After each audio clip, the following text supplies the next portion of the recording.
Hindi ya kũhingũra mũkawa ũrĩa wakĩtwo thĩinĩ wa ceceni ya borithi ya Karen, Minista wa ũgitĩri Fred Matiang'i nĩ atũgĩirie aikari arĩa marigicĩirie ceceni ĩno amu rĩu marĩ mũbango-inĩ wa kũgacĩrithia cikaro cia abitha aya na njĩra ya kũmagitĩra nyũmba ciao werũ.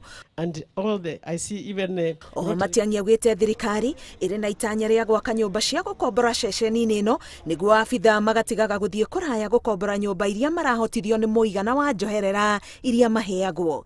I cannot imagine, for example, that even if we are giving police officers house allowance, they can afford to rent a house there and live here.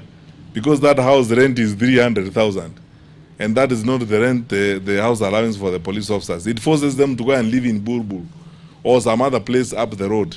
So we could actually do decent two-bedroom stuff here, which they can rent at an affordable rent based on the house allowance they are getting.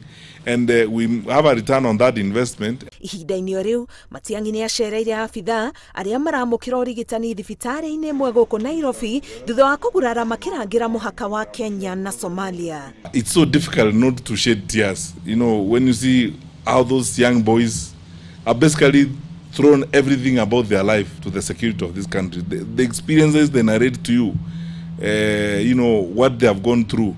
And they are doing all that to protect us.